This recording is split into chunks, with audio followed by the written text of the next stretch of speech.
Ini Ronald Reagan. Setelah dia meninggal di tahun 2014, namanya jadi terkenal di mana-mana karena satu rahasia yang nggak pernah dia ceritain ke siapapun, bahkan ke keluarganya sendiri. Bahwa di akhir usianya, Ronald ternyata punya harta sampai 120 miliar rupiah. Terus kenapa Ren? Kayaknya banyak deh miliarder yang punya harta segitu waktu dia meninggal. Faktanya si Ronald ini tuh agak beda sama miliarder pada umumnya. Karena dia cuma seorang anak petani yang tamatan SMP dan akhirnya kerja 78 tahun sebagai seorang janitor atau tukang bersih-bersih seumur hidupnya sampai dia meninggal. Dengan gaji yang cuma UMR. Dari data ini tuh kita bisa lihat bahwa gaji seorang janitor di tahun 2000 di tempat Ronald kerja itu sebesar kurang lebih 22.000 dolar per tahun, atau kalau kita konversiin ke rupiah sekitar 300 juta per tahun. Gampang ya, karena perbandingan pendapatan Amerika banding Indo itu 20 banding 1. Nah, 25 juta ini tuh kita bagi sama 20. Sehingga kurang lebih gaji OB atau janitor zaman dulu tuh sekitar 1,2 juta per bulan. Bahkan kalau kita lihat lagi ya, gaji UMR Indo di tahun 2002 itu kurang lebih sekitar 600.000 per bulan. Jadi harusnya gaji OB di tahun 2000 dulu tuh jauh lebih kecil lagi. Nah, menariknya dari gaji UMR ini, si Ronald tuh bisa ngubah uangnya jadi 120 miliar. Dan gua tahu caranya. Chapter 1, Formula Kekayaan. Hal paling penting yang Ronald udah tahu itu adalah formula kekayaan yang nggak pernah diajarin di sekolah. Formula ini adalah tentang seberapa besar uang yang masuk versus uang yang keluar. Pendapatan dikurang pengeluaran sama dengan cash flow atau sisa cash yang kita punya. Kalau cash flow lu positif, berarti lu punya sisa uang. Kalau cash flow lu negatif, berarti lu harus nutupin pengeluaran lu entah dengan ngutang ke keluarga atau ngutang ke tempat lain.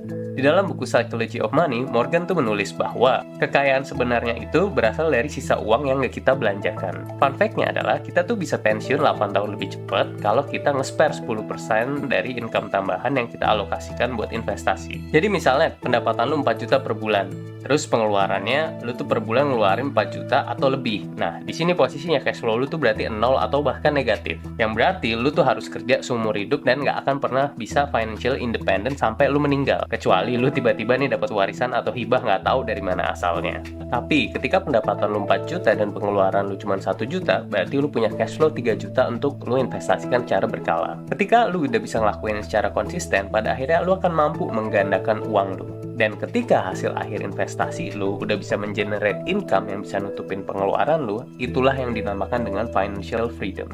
Sekarang kita lihat tabel ini. Anggap pendapatan lu 48 juta per tahun dan lu bisa invest 10% atau 4,8 juta per tahunnya. Maka lu bisa mencapai financial freedom lu tuh dalam waktu 22,9 tahun. Tapi kalau lu bisa invest 10% tambahan jadi 20% dari pendapatan lu, maka lu tuh bisa mencapai financial freedom dalam waktu 16,08 tahun. Nah, kita bisa lihat nih bahwa dengan cuman nge-spare 10% tambahan terhadap investasi lu, kita tuh bisa mencapai financial freedom 6 tahun lebih cepat. Dari riset kata data nih, 50% sampai 60% milenial dan Gen Z itu pengeluarannya lebih besar dibandingkan pendapatan bulanan mereka. Jadi ada dua kemungkinan. Satu, pendapatan mereka itu emang kecil, which is nggak bisa diapa-apain, ya lu harus nyari pendapatan yang lebih besar. Atau dua, pengeluaran lu tuh terlalu berlebihan. Padahal kalau pengeluaran ini bisa ditekan dengan kita hidup frugal, makin banyak jumlah yang bisa kita investasikan. Chapter 2, Otomatisasi Kekayaan. Yang bisa jadi tolak ukur paling akurat apakah lu udah ada di track yang benar untuk jadi seorang miliarder atau belum adalah dari berapa jumlah uang yang udah lu kumpulin sampai sekarang dan lu pegang. Maksudnya gimana? Kita lihat tabel di bawah. Kalau lu mulai invest di umur 20-an dan mau pensiun di umur 60 tahun dengan uang 10M, maka lu harus nyisihin budget investasi sebesar 2,8 juta per bulan. Tapi kalau lu mulai di umur 30, maka lu harus nyisihin budget sebesar 6,7 juta per bulan. Kalau lu mulai di umur 40, budget per bulannya itu 16,9 juta per bulan. Dan akhirnya kalau lu baru mulai di umur 50, maka lu harus nyisihin budget investasi bulanan sebesar 54,6 juta per bulan. Dan seterusnya. Layaknya olahraga, atau nulis, atau baca buku. Semakin cepat lu mulai, maka semakin terasa mudah. Dan semakin berdampak hasilnya seiring berjalannya waktu di hidup lu. Tapi juga perlu diingat nih, kondisi dan fase keuangan kita itu kan beda-beda ya setiap orang. Nah, perhitungan yang tadi itu gue bikin berdasarkan beberapa asumsi general. Seperti, 1, lu tuh mulai literally dari nol. Bener-bener nggak ada warisan, nggak ada hibah dari siapapun untuk lu bisa mulai investasi. Dan 2, return penghasilan investasi lo itu sekitar 8% per tahun. Of course, emang hasilnya itu akan berbeda kalau kita ganti dua asumsi ini. Tapi intinya adalah semakin cepat lo mulai, semakin bagus untuk lo. Lalu gimana cara terbaik supaya gue bisa konsisten berinvestasi bulanan? Well, ini personal yang gue lakuin, tapi nggak semua orang mungkin setuju dan suka sama cara gue. Stop ngelakuin budgeting dan stop nganalisa seluruh keuangan pribadi lu. Ngomong apa sih lu, Ren? Udah gila lu ya? Santai-santai, denger dulu. Lu pikir orang-orang kaya itu akan nge-track pengeluaran sehari-hari mereka tuh kayak gini? 30 Agustus, gue beli nasi goreng ati ampla abjay seharga 31.000 plus uang parkir 2.000. Enggak, mereka nggak ngelakuin itu. Gue pribadi pun jujur gue masih ngelakuin personal budgeting, tapi dengan cara yang benar dan hemat waktu. Budgeting detail itu emang berguna kalau memang lu belum bisa mengontrol pengeluaran lu atau belum stabil secara finansial. Berikut adalah yang gue lakuin dan mungkin bisa ngasih lu gambaran tentang gimana cara orang yang financial independent itu ngatur keuangannya. Jadi namanya ini budget automation. Dari pendapatan yang masuk ke rekening penerimaan, gue ngeset auto debit di tanggal yang sama untuk ditransfer ke dua rekening lain. Satu rekening investasi dan satu lagi rekening pengeluaran. Rekening pengeluaran ini berisi pengeluaran bulanan gue, kayak makan, bensin, internet, listrik, dan seterusnya. Tips and triknya di sini adalah gimana untuk sebisa mungkin kita ngebatasin pengeluaran bulanan. Dimana kalau ada sisa uang yang belum kepake, jumlahnya tuh bisa untuk nambahin investasi kita atau dipakai di bulan depannya. Untuk ngelakuin auto debit kayak gini tuh juga gampang banget karena lu tinggal langsung ke teller bank dan minta bantuin dia. To be honest, memang mungkin budget automation ini bukan metode untuk semua orang. Karena lu harus bikin rekening baru lah, lu harus ke teller bank lah, banyak lah proses yang harus dilakuin. Tapi apa yang gue coba lakuin ini adalah untuk membuat personal finance menjadi simple dan praktis. Karena sebenarnya yang bikin orang susah untuk ngatur keuangannya itu bukan karena faktor logik, tapi lebih kepada faktor emosional. Semakin banyak hambatannya, semakin susah untuk lo melakukan eksekusinya. Chapter 3, Akselerasi Kekayaan. Dalam bukunya Thomas Corley yang berjudul Rich Habits, dia tuh nge-state bahwa lebih dari 75% miliarder yang ada di dunia itu backgroundnya dari keluarga yang miskin. Sama kayak Ronald Reid, sang janitor. Mereka ini bisa jadi miliarder karena tahu satu rahasia yang nggak semua orang tahu. Mereka ngeklik tombol di bawah dan nge-subscribe channel ini. Nggak deh, bercanda. Tapi gue serius, subscribe channel ini sekarang. Rahasianya adalah bahwa mereka ini punya sumber pendapatan lebih dari satu. Rata-rata dari para miliarder ini mereka tuh punya 3-7 sumber pendapatan. Sumber pendapatan Ronald Reid itu ada 2. Satu dari kerjanya sebagai tukang bersih-bersih. 2 akan gue jelasin setelah ini. Ada 2 keuntungan kalau lu punya lebih dari satu sumber income. Keuntungan pertama, bikin lu jadi nggak ketergantungan dan was-was terhadap satu sumber income. Karena gini, sekarang banyak banget orang yang mikir bahwa kerja di perusahaan yang besar itu jadi sesuatu yang aman dan ngejamin masa depan lu. Padahal resikonya juga tinggi. Karena nih, kalau tiba-tiba bos lu besoknya ngomong, finansial lu udah pasti berantakan. Keuntungan kedua, lu tuh bisa belajar untuk ngatur cash flow lu sendiri kalau lu punya banyak sumber income. Kalau pengeluaran bulanan lu misalkan 3 juta gitu ya.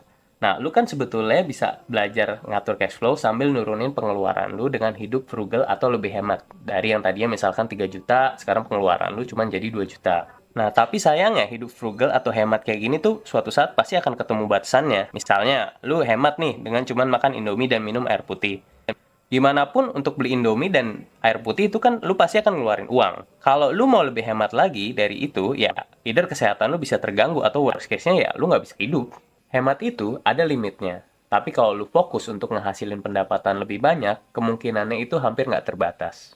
Lu bisa ngasilin pendapatan yang lebih banyak dengan cara yang tradisional, seperti lu kerja lembur, lu minta naik gaji, atau lu pindah ke perusahaan untuk dapat gaji yang lebih tinggi. Atau lu bisa ngelakuin ini dengan cara yang lebih modern, side hustle. Side hustle itu adalah cara yang oke banget untuk ngasilin income tambahan di luar pekerjaan utama lu. Di luar pekerjaan gue sebagai private equity, gue pun juga ngelakuin side hustle, kayak jasa konsultasi keuangan, kursus investasi online, bikin buku, konten-konten, dan sebagainya.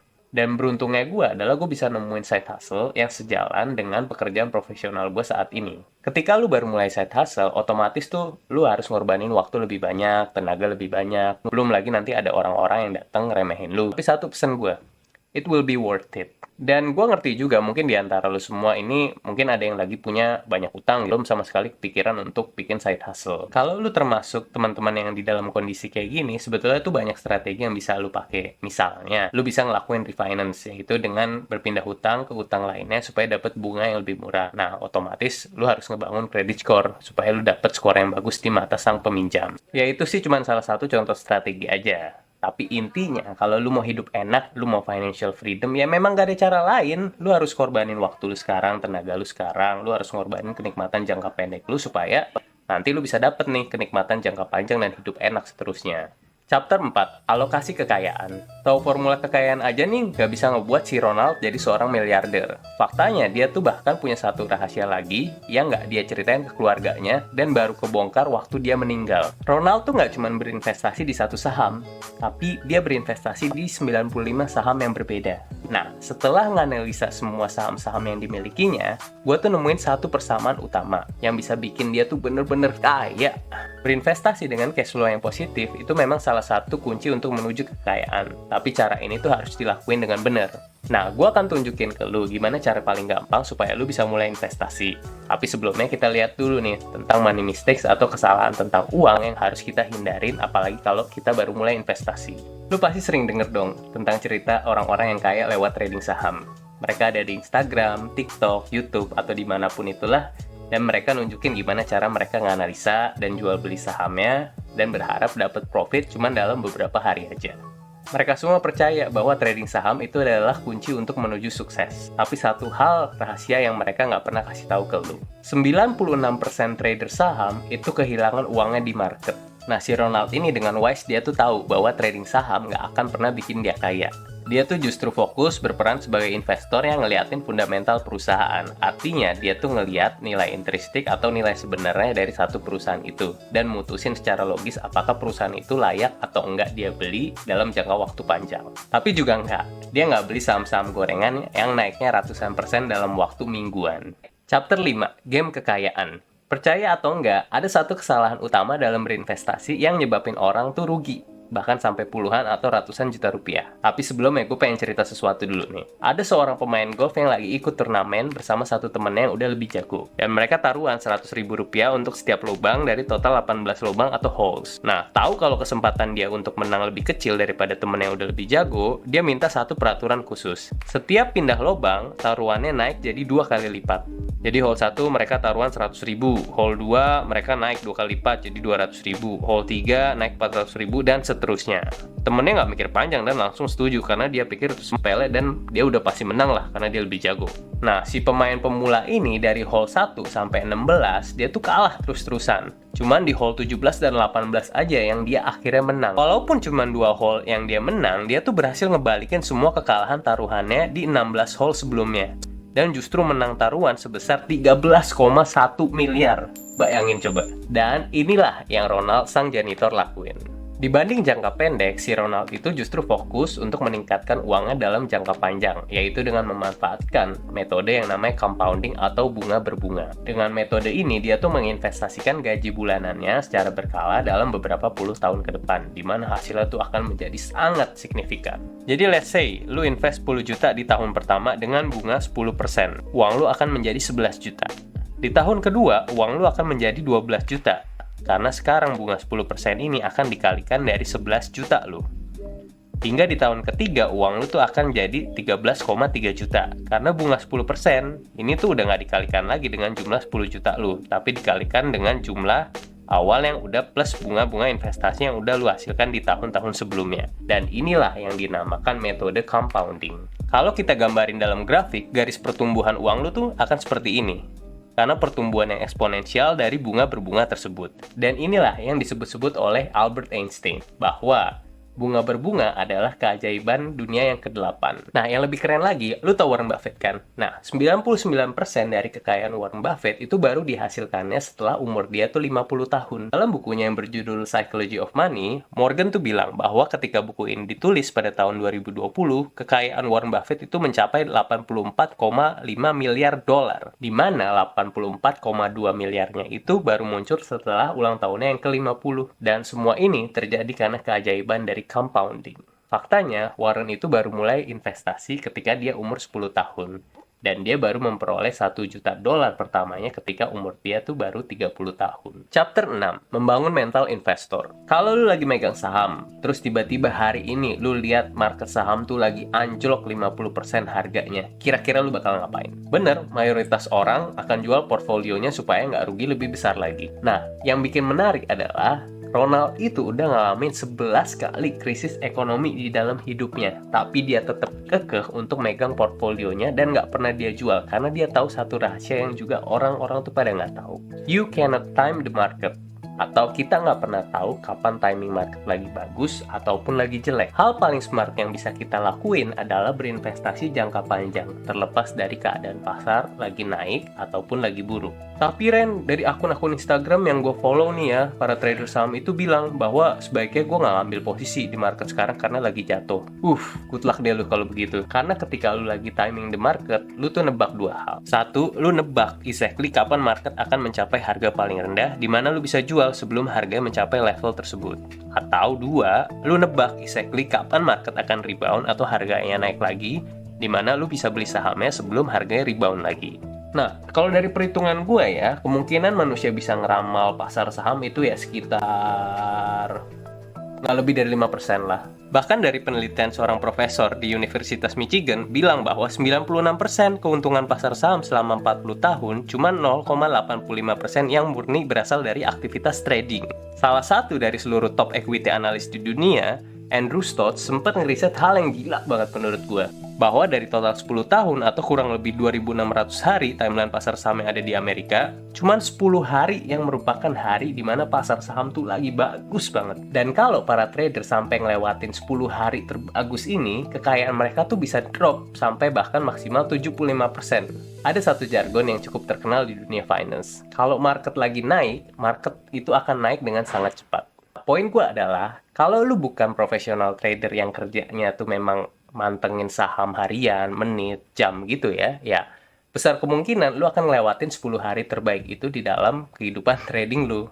Jadi please, stop timing the market dan mendingan lu fokus ke jangka panjang. Chapter 7, investasi dengan return tertinggi. Menurut gue yang paling menarik dari semuanya adalah gimana cara Ronald yang pekerjaannya cuman sebagai seorang janitor gitu, bisa punya pengetahuan yang begitu banyak tentang investasi. Dan gue nemuin satu alasan yang paling simpel. Ronald itu benar-benar niat belajar tentang investasi. Dia pergi ke perpustakaan lokal untuk baca-baca artikel dari Wall Street Journal dan artikel gratis lainnya. Dia juga sering ngobrol sama tetangganya yang kerja sebagai banker untuk belajar gimana cara uang tuh dan investasi bekerja. Karena nggak ada satupun orang di dunia ini yang deserve untuk ngambil uang lu, termasuk manajer investasi, banker, atau pun lembaga keuangan yang lainnya. Orang-orang kaya itu suka, bahkan cinta untuk belajar. Mereka terus mengedukasi diri mereka dengan knowledge yang relevan untuk meningkatin nilai intrinsic mereka. Dan gue bener-bener bersyukur banget masih ada orang-orang kayak gitu di sini. Contohnya kayak lu yang memang udah rela untuk nonton video ini dari awal sampai akhir. Good job. Nah, terus gue kasih tahu satu trik lagi. Kalaupun lu dituntut untuk beli buku, baca buku gitu yang harga ratusan ribu, ketika bukunya itu cocok sama lu tuh bisa mempersingkat proses belajar lu. Karena buku itu tuh dirangkum dari puluhan hingga ratusan tahun pengalaman si penulis dari data-data historikal. Kita nge-compile buku itu menjadi satu media yang tinggal lu baca. Nah, lu udah bisa memperoleh tuh puluhan hingga ratusan tahun knowledge yang udah dirangkum dalam satu buku itu. Nah, dengan adanya guideline dari buku-buku kayak gini, lu tuh bisa mempersingkat proses belajar lu dari yang mungkin tahunan gitu atau puluhan tahun, bahkan cuma jadi dalam beberapa minggu aja dengan guideline dari sang penulis. Nah, ini tuh juga berlaku untuk lu yang mau mempercepat proses belajar investasi lu lewat e-course yang memang udah gue sediakan di link di bawah. Kalaupun lu belum siap dan lu nggak mau akses e-course-nya, it's fine. Dengan cuma daftarin email, lu bisa dapet tips and trick investasi dari artikel-artikel mingguan di newsletter gratis yang udah gue share khusus ke komunitas yang udah gue bangun dari dulu, namanya Financial Hackers. So, klik link di bawah untuk daftar. Chapter 8, Final Lesson. Nggak ada investor yang sempurna. Bahkan investor sukses kayak Ronald atau Warren Buffett pun pernah beberapa kali ngelakuin kesalahan dengan beli beberapa saham perusahaan yang akhirnya gagal. Seperti Lehman Brothers yang gagal di tahun 2008 waktu krisis ekonomi dulu, ataupun Berkshire Hathaway yang gagal sebagai perusahaan tekstil. dulunya sebelum akhirnya jadi holding perusahaan milik Warren Buffett. Well, terlepas dari kesalahan-kesalahan minor ini, mereka semua tetap berinvestasi jangka panjang dan berhasil ngelaluin masa-masa terburuknya karena portfolio mereka tuh well diversified. Gue yakin kita semua pernah salah. Gua, lu, kita pernah ngambil keputusan yang salah tentang keuangan. Entah karena beli barang-barang yang nggak perlu, atau karena kita mikir kita udah telat untuk mulai investasi. Tapi di sini dengan humble gue sharing ke kita semua. It's okay to make mistakes. Jangan pernah nyerah, jangan takut salah, dan terus maju. Gue Randy Putra, thanks for watching.